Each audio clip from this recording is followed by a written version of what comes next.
colossal walls of history's mega-forts still stand, hundreds, even thousands of years after they were built. Billions of tons of stone and earthworks across the planet are proud reminders of a mysterious past. So too, the stories of the men who built them and tried to bring them down, who created nations and ultimately our world today. To discover them, we must journey back to a time when men fought and built to dominate an entire world.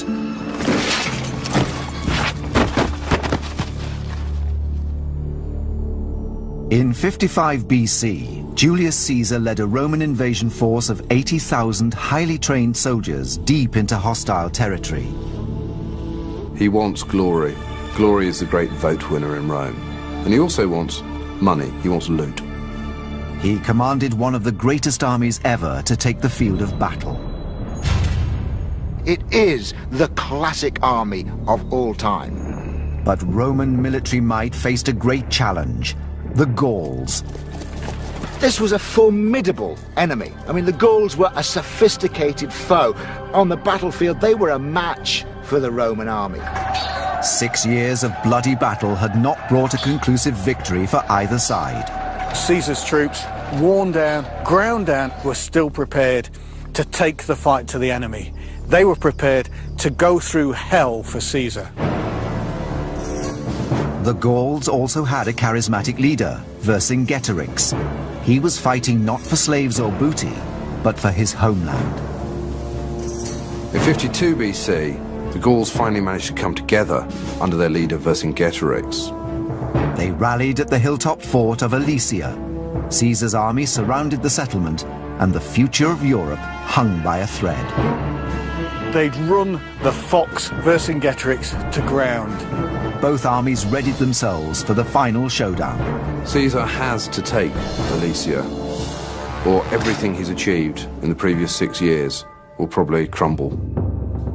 Caesar took a decision that is unique in military history. He ordered his men to lay down their arms. This wasn't a battle that was going to be decided with the sword and the javelin.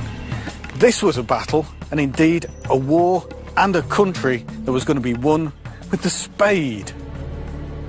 In order to trap the Gauls in Alesia and starve them out, Caesar ordered the construction of a fully fortified stockade that would surround the town.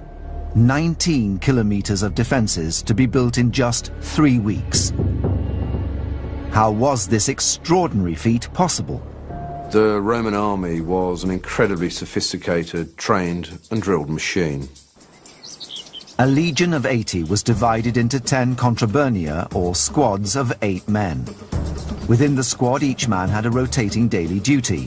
1 would cook, 2 would guard, the rest would chop and dig to build a fort. They worked a full day of solid manual labor. There was no need for fitness programs in the Roman army. Their entire life was one long physical workout. At Alesia, the back-breaking effort required for 60,000 men to build 19 kilometers of fortification, only using muscle, was not to be enough. Another danger was on its way, for not all the Gallic tribes were trapped inside Alesia. There's another problem. There's a huge Gallic army of relief heading his way.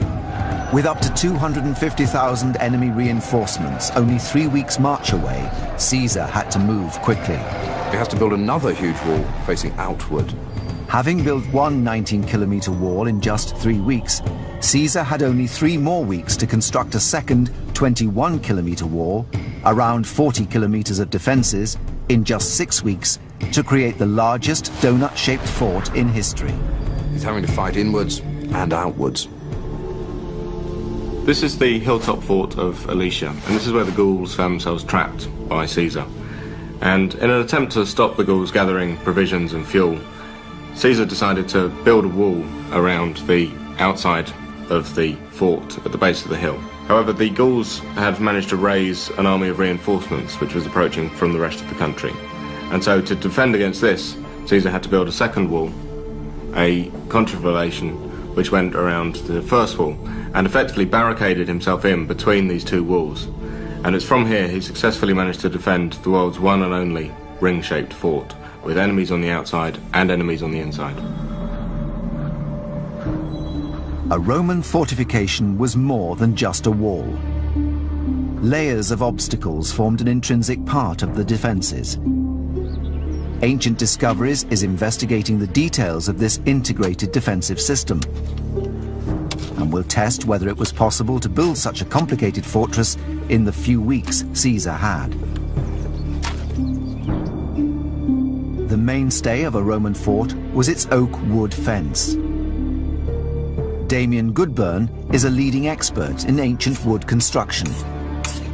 The felling was done with axes. People would cut a V or a mouth or a gob where they want the tree to fall. That's the first cut they would do, and then they go around the back and cut a narrower V, a little higher up, the back cut, which will eventually end in the tree falling in that direction.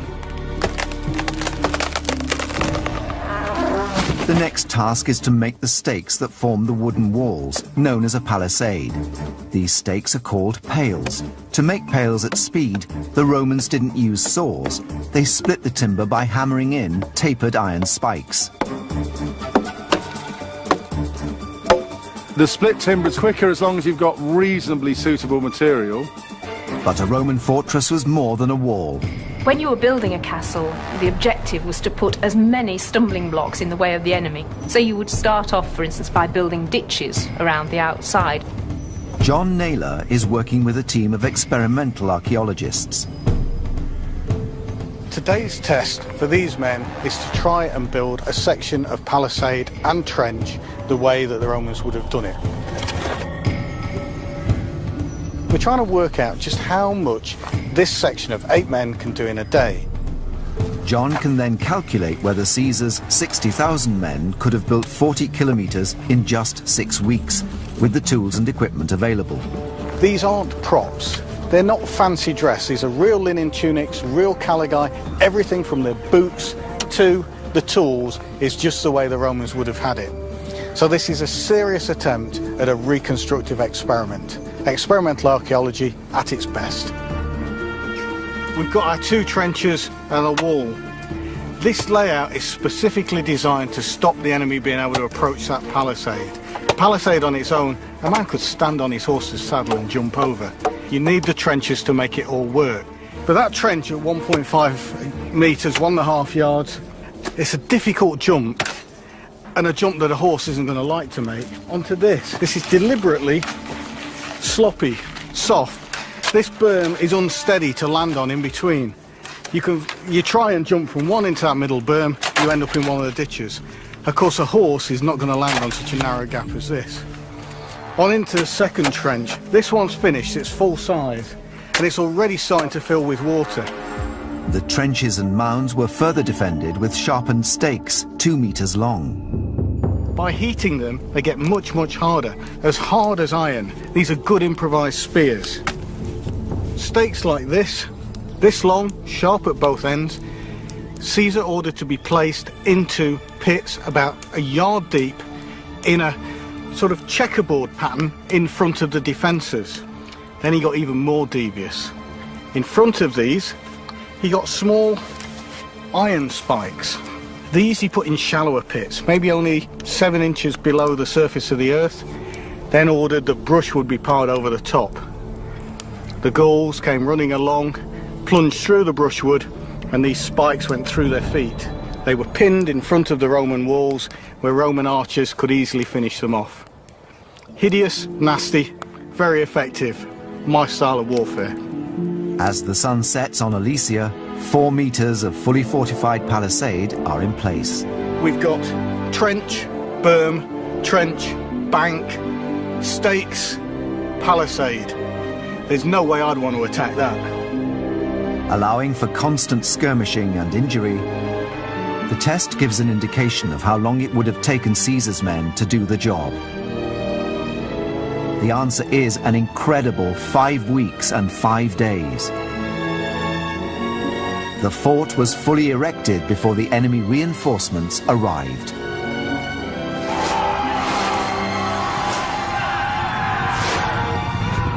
With no hope of resupply or reinforcement, Vercingetorix surrendered in 5 days.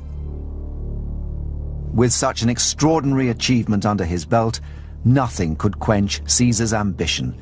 He went on to become dictator of Rome and founder of the Roman Empire. 1,600 kilometers to the north, Mike Loades is investigating the castle that helped create Great Britain. This is an act of aggression, and that is what castles are for. Castles are tools of conquest. This is the story of a mega fort built not for defense, but as an aggressive weapon of attack.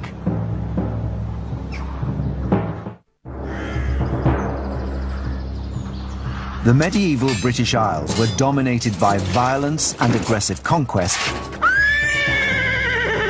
driven by the castle.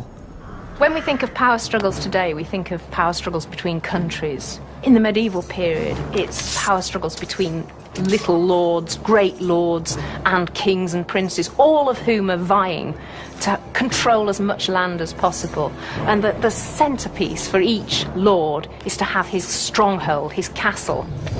The battleground was the territory of Wales, where the barons were rebelling against the English king, Edward I. Edward I was probably one of the first truly great warrior kings, and his whole reign really was, I think, defined by the fact that he was constantly at war. Many of the barons were fighting two wars, one against the king, the second against the other barons. One of them built a magnificent castle at Caerphilly. This is Caerphilly Castle in South Wales, and it's a fantastic castle. It's a classic medieval castle. It was built for a man called Gilbert de Clare, who was a powerful baron in 13th century Britain. Now, 13th century Britain is a very turbulent place. Everyone's land grabbing and making their alliances. Gilbert de Clare was a power player. His big enemy, though, was his neighbour, Llewellyn ap Griffith. What Gilbert de Clare did is he put this castle slap in the middle of Llewellyn ap Griffith's lands and said, if you think you're hard enough, come and get me. This is an act of aggression, and that is what castles are for. Castles are tools of conquest. The castle built by Gilbert de Clare was a revolutionary masterpiece of military planning. Its ability to embed itself deep into enemy territory obviously depends on its ability to defend itself. And here you can see that classic castle defence of the moat. The moat makes it difficult to get siege engines up to the walls. The moat makes it difficult in many ways, and you can see there is this revetting, this sheer stone wall on either side of the moat. So if you do even get men in there to try and make an escalade up it, they're like ducks in a barrel and they can't scramble out quickly. This is the first moat. This, of course, is a drawbridge. And if you're attacking, this is going to lift up, and I'm leaving you there, and I'm getting to safety over here.